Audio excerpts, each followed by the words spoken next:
Hey guys, Racing Side, and here's a track guide for Bristol.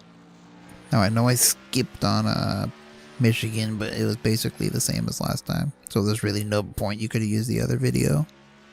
Anyways, we're here at Bristol, night race, tons of grip, very short track, a lot of chaos and carnage, but it's actually going to be fun, I think.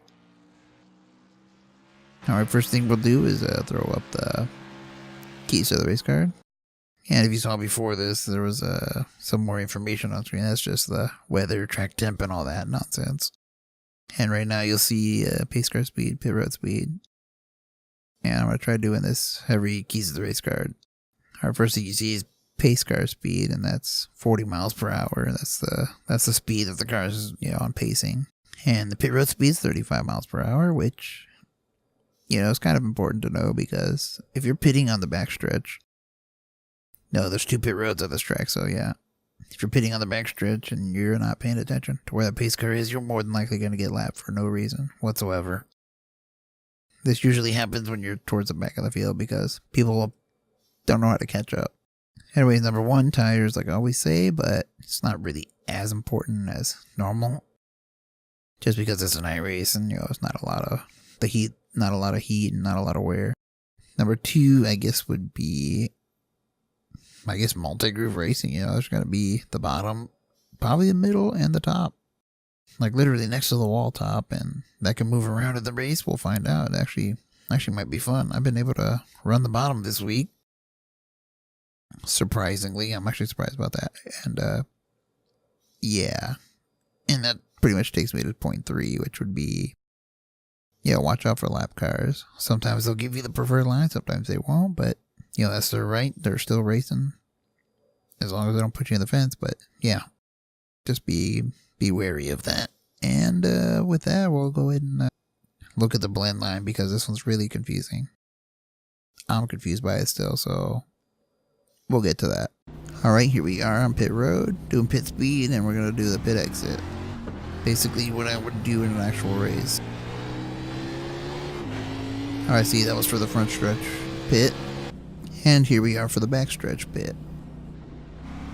They both look very similar, but this is the first track where we have 2 pit exit cones. And there you go. Alright, after all that nonsense, we're here going to take our lap. And I'm starting up high, but anyways, the fixed setup was a 12-to-1 steering ratio, and brake bias was 65, I think, maybe more. I lowered it to 63, and, it kind of makes it a little scary trying to throw it in at the bottom. Because if you overshoot it by a millimeter, you'll probably just wreck it. And those are the only changes I made with the brake bias, nothing else. Default weather, default fixed setup. Bristol night, I think is what it's called, to make sure that's loaded properly. And we'll see how this lap was done. Oh, we're leaving turn 4, by the way.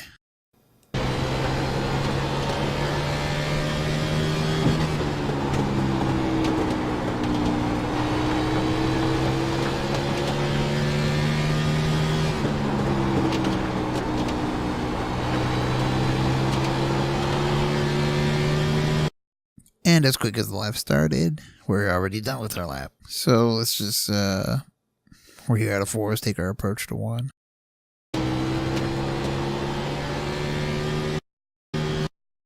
Alright, right here where I'm at, this is where you want to make your decision of what line to run. Seems kind of early, but to get to the bottom, you kind of got to do that without killing yourself. You can throw it in there, but you'll just probably spin it. The top, much easier to run because it tightens up, but it's also, you're more likely to hit the wall. So this is where you make your decision. At least it has been for me. It might be different. I don't know. So let me slow-mo that. Here I chose the bottom, so I'm turning in already. And once I'm getting it already pointed towards the exact part of the corner, I'm on the brakes. Using a decent amount just to get it slowed down. You got to hold it a little bit, trail brake a little bit, and this is where you're going from flatter banking to more banking, and that's where the car wants to get upset. Mostly on entry. Exit's fine, actually. So here you can already see I'm rolling. Speed that up, and I'm picking up the gas pretty much at the middle of the corner. We're going to arc our way out. It's kind of hard to see because we're so banked. You see, you go to the outside wall like usual, and then set up for the next corner. Which, similar situation, it seems like we're actually turning in even earlier than we did in 1 to make our decision. So again, I'm going to the bottom. I'm going to let off the gas, get on the brakes. I'm already aiming for my spot, holding the brakes to get myself as close to the apron as you can. You can see I'm there already. I let it roll here. I'm on the throttle.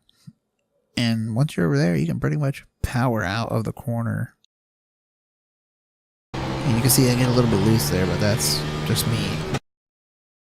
Ran a 14.591, the best I'm going to do. You can run similar up top. So, like I said, you have a choice of lines. And with that, we're done with our track guide. I don't know what the next race is, but we'll get to it. And hopefully, this race will be fun. Anyways, Sim Racing Chewy sign.